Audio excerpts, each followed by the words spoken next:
bienvenue. Nous sommes aujourd'hui à notre 30e séance de lecture. Ça fait 3 ans. 2018. 2018.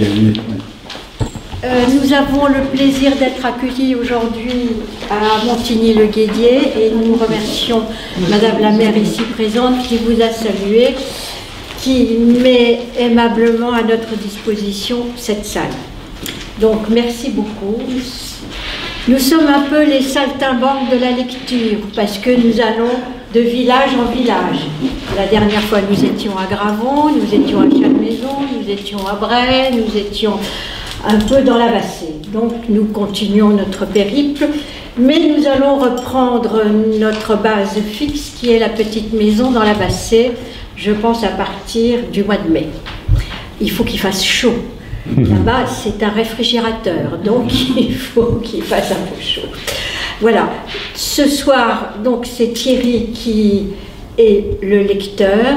Il représente la compagnie Comment dire, et c'est lui le grand spécialiste de la lecture, et il va vous expliquer le programme de ce soir, qui est toujours mystère jusqu'à la fin. Jusqu'à 8h10, c'est mystère. Après, ça se précise. Je me dis que dans cette salle, il y a au moins 2 Espagnols. Madame la maire qui est espagnole, et moi qui le suis aussi.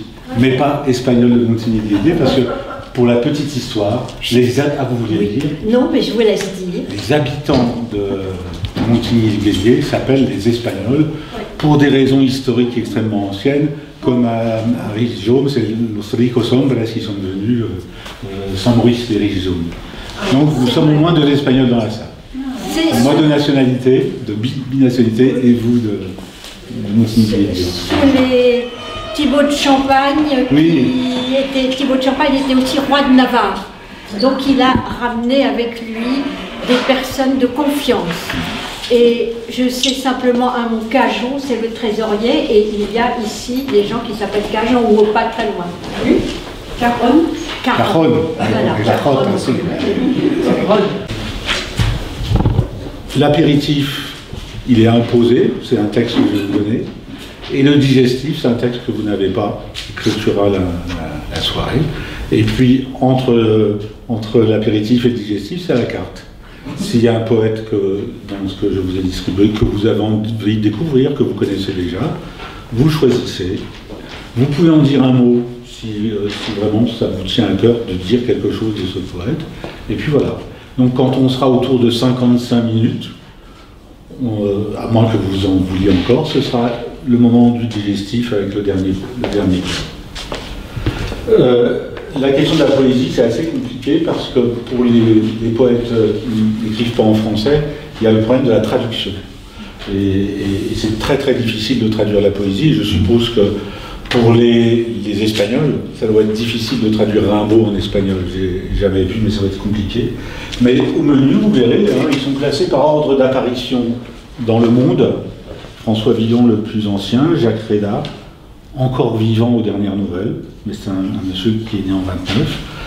Et vous verrez, il y a quelques poètes étrangers, Rudyard Kipling pour l'anglais, Machado pour l'espagnol, Mayakovsky, un poète russe, russe d'avant Poutine, je vous rassure, Pablo Neruda, le chilien, Maria Rilke conseille à un jeune poète: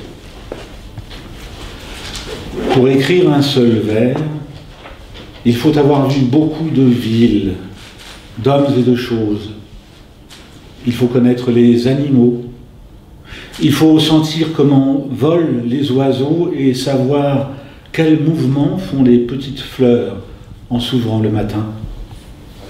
Il faut pouvoir repenser à des chemins dans des régions inconnues, à des rencontres inattendues, à des départs que l'on voyait longtemps approcher, à des jours d'enfance dont le mystère ne s'est pas encore éclairci, à ses parents, qu'il fallait qu'on froissât lorsqu'ils vous apportaient une joie et qu'on ne la comprenait pas, c'était une joie faite pour un autre, à des maladies d'enfance qui commençaient si singulièrement par tant de profondes et graves transformations, à des jours passés dans des chambres calmes et contenues, à des matins au bord de la mer, à la mer elle-même, à des mers, à des nuits de voyage qui frémissaient très haut et volaient avec toutes les étoiles.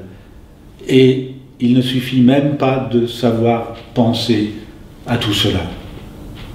Il faut avoir des souvenirs de beaucoup de nuits d'amour, dont aucune ne ressemblait à l'autre, de cris de femmes hurlant en mal d'enfants, et de légères, de blanches, de dormantes accouchées qui se refermaient.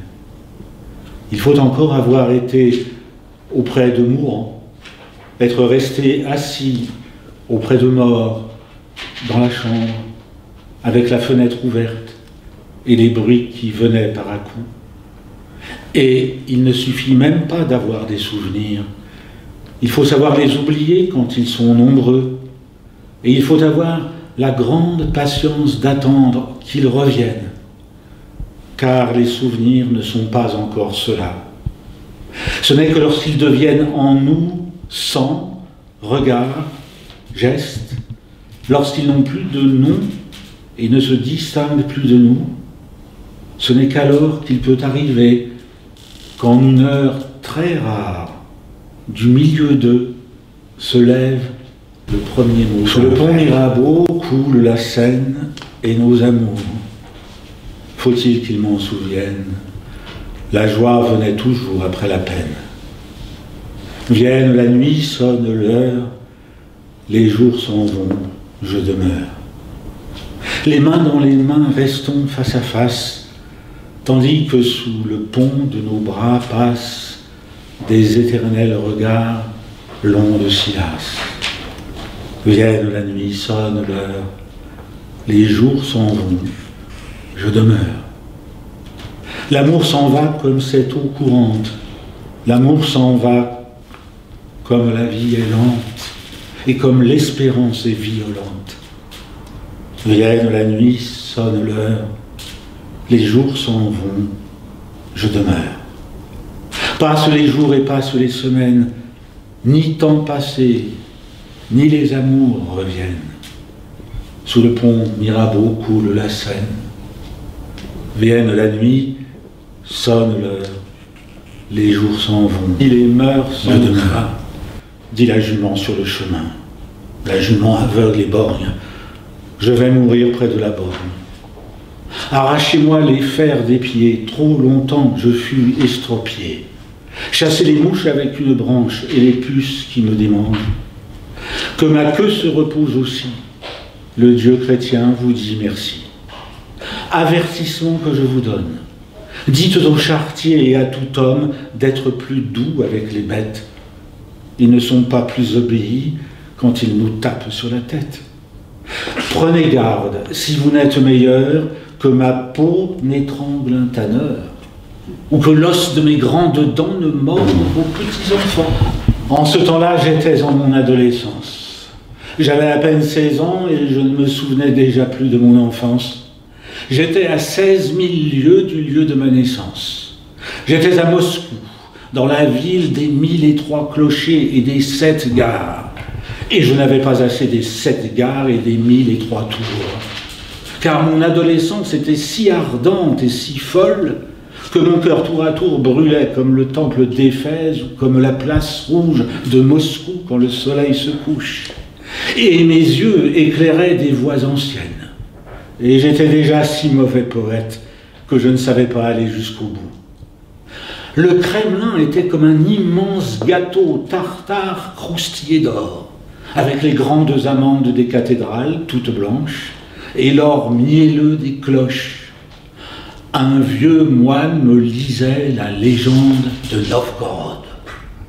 J'avais soif, et je déchiffrais des caractères cunéiformes.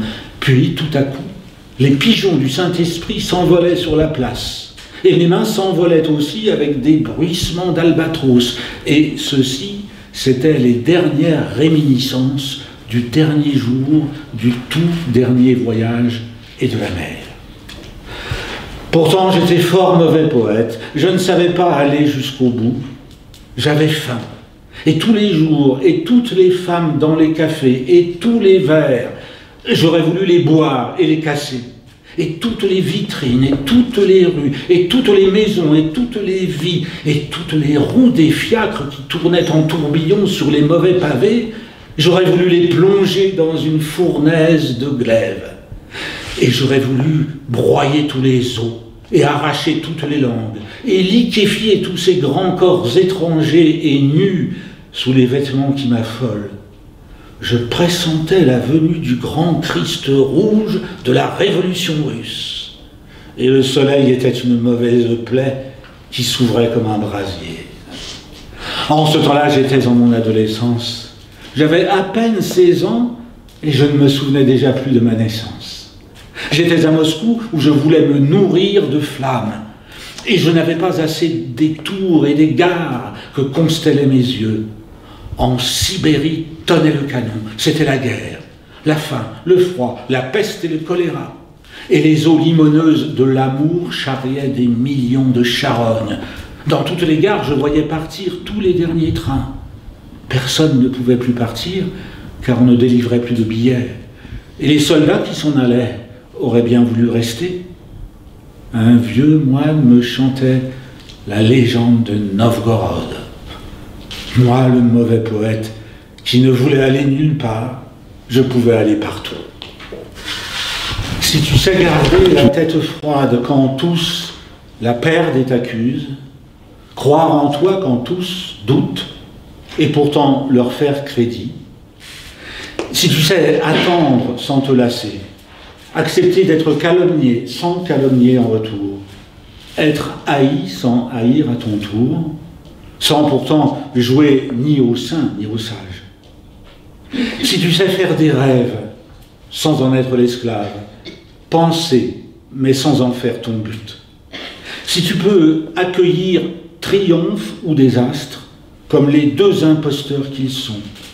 Si tu peux supporter de voir tes vérités déformées par des escrocs pour piéger les idiots. Le combat de toute ta vie réduit à néant, et pourtant te baisser et ramasser tes outils hors d'usage pour construire à nouveau. Si tu as le courage de jouer tous les gains passés sur un seul coup de dé, de les perdre et de repartir à zéro, sans le moindre soupir, si tu peux forcer ton cœur, tes nerfs et tes muscles à servir encore et encore, quand pourtant tout défaille, sauf la volonté qui te dit « tiens bon ». Si tu sais parler aux foules sans t'avilir, ou frayer avec les rois sans te croire hors du commun, si ni ennemi ni ami ne peuvent te briser, si tout homme compte pour toi, mais qu'aucun ne compte trop, si dans toute minute qui passe, inexorable, tu sais voir la valeur de chaque seconde, alors le monde sera à toi, avec tout ce qu'il contient. Et surtout, bien mieux que cela, tu seras un homme. Ils sont fiers d'avoir 20 ans pour offrir aux glèbes augustes la foi de nos cœurs éclatants et l'ardeur de nos bras robustes. Mais voilà qu'on nous fait quitter notre clair sillon de bonté pour nous mettre en ces enclos ternes que l'on appelle des casernes. En nos mains de semeurs de blé, dont on voyait hier voler les gestes d'amour sur la plaine, en nos mains de semeurs de blé, on a mis des outils de haine. Ô fusil qu'on nous mit en main, fusil, qui tuerez-vous demain? Notre front, qui ne s'est baissé encore que par devant la terre, bouge en sentant sur lui peser la discipline militaire. Mais s'il bouge trop, notre front, combien d'entre nous tomberont par un matin de fusillade sous les balles des camarades? Nos yeux regardent sans courroux les gars dont les tendresses neuves s'essaiment en gai rendez-vous, là-bas, sur l'autre bord du fleuve. Mais un jour de soleil sanglant, ah, combien de pauvres galants, ayant un cœur pareil au nôtre, coucherons-nous dans les épeautres? La grève éclate un jour, il faudra qu'on les assassine. Hélas, combien les travailleurs auront-ils à compter des leurs sur les pavés rougés des villes, après nos charges imbéciles? Mais en nos âmes de 20 ans, gronde une révolte unanime. Nous ne voulons pas plus longtemps être des tâcherons du crime. Pourtant, s'il faut encore avant de jeter nos armes au vent, lâcher leur décharge terrible, nous avons fait choix de nos cibles en nos mains de semeurs de blé, dont on voyait hier voler les gestes d'amour sur la plaine. En nos mains de semeurs de blé, puisqu'on vous tient, fusil de haine. Tuez, s'il faut tuer demain, ceux qui vous ont mis en nos mains.